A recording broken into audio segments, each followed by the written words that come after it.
What's up, everyone? It's your boy Financial Charles back at it again with another video. I'm just making this video because I just saw another YouTube video by this guy named Nate Perry about how he recently went all in on Bitcoin, and that inspired me to make this video talking about why I also went all in on Bitcoin as well. And I'm going to link his video in the description. He's on Reddit, it's going viral. So this is kind of my response and my version of that same thing about why I went all in. He was talking about how he saw this visual. He took like a Bitcoin course and he saw this visual, the famous visual about the shopping cart, about how in 1980, $20 could buy you a full shopping cart. 2000, it's like a little bit of stuff in the shopping cart. And now today it's probably like one thing or two things in the shopping cart. Whereas with Bitcoin, it's like, it shows the shopping cart in 2011, how it can only buy you one thing. And then in 2017, how it can buy you all this. And then in 2025, the shopping cart is so full. I've even seen some like memes where, it's two shopping carts, And I know that we've all seen that. And he describes it perfectly about how Bitcoin is the exact opposite of fiat. Over time, your fiat dollars go down in value while Bitcoin goes up in value. That's the biggest thing. And the reason is because there's only 21 million to ever exist ever. And that's completely the opposite of fiat, where they're always continuously printing more and more. That's why I went all in on Bitcoin. The alternative, when you're earning all these dollars, how are you supposed to store that value for the future without it degrading over time? If you keep it stored in a savings account and then it earns 4%, your purchasing power is still being diluted every single day. If the S&P 500, which is the market standard index fund, if it goes up on average 7 to 10% a year, but you're only earning 4% a year in your savings account, you're actually losing purchasing power.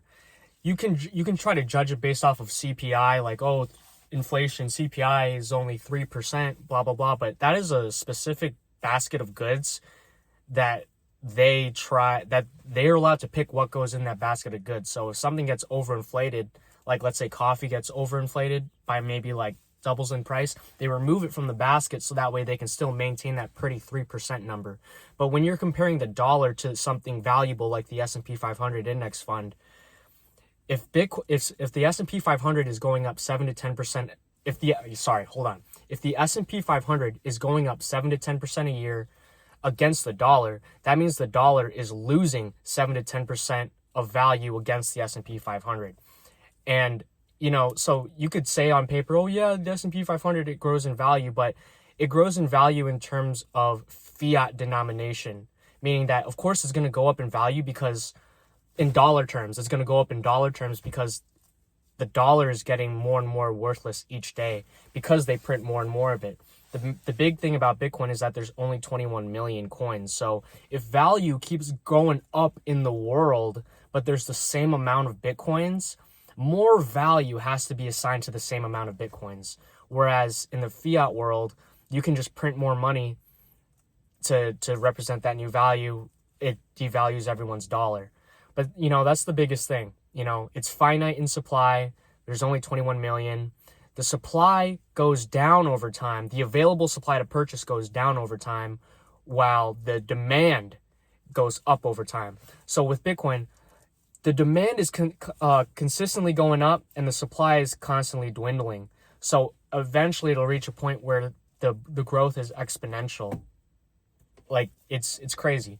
Not only is it finite, but it's also decentralized, meaning that there's no one authority that can decide to inflate the supply or to change the rules.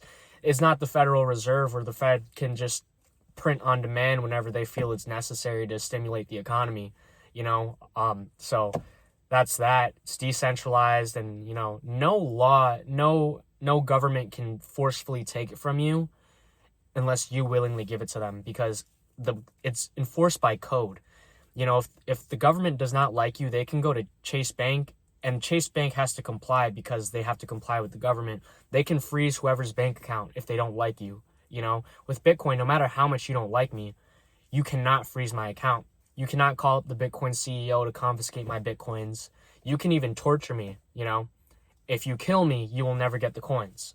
So really this system incentivizes negotiation over violence, Whereas all other asset classes in the world, whether it be gold or real estate or anything like that, you can, in, previous times, they conquered the land. Like, the Europeans came over to the Americas to conquer the land, and they killed the natives to conquer this land and take their land, and then if you can, do the same thing with gold, steal people's gold, but you cannot steal my Bitcoin, is the first time in human history, is the first asset in human history where it's purely true ownership.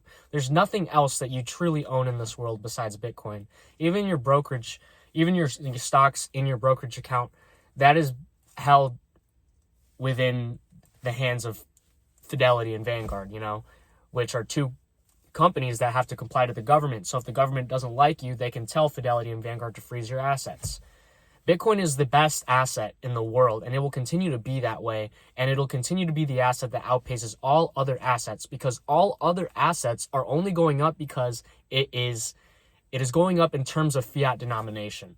That's the reason. So so many reasons why I went all in on Bitcoin, and it doesn't shake me in the slightest. Like, I know what it is. I know that it'll keep going up. Whether it's a bear market, whether it goes from 110,000 to 74,000 to 30,000, the fundamentals still stay the same. And actually, the volatility to the downside is the biggest blessing in disguise, because now you're getting more sats for your dollar. But that's the reason why I went all in on Bitcoin, and it's the reason why I will continue to be all in on Bitcoin. So hopefully you guys enjoyed that video. I got to get going, so hopefully, just hit like and subscribe, and I hope to see you guys in the next video.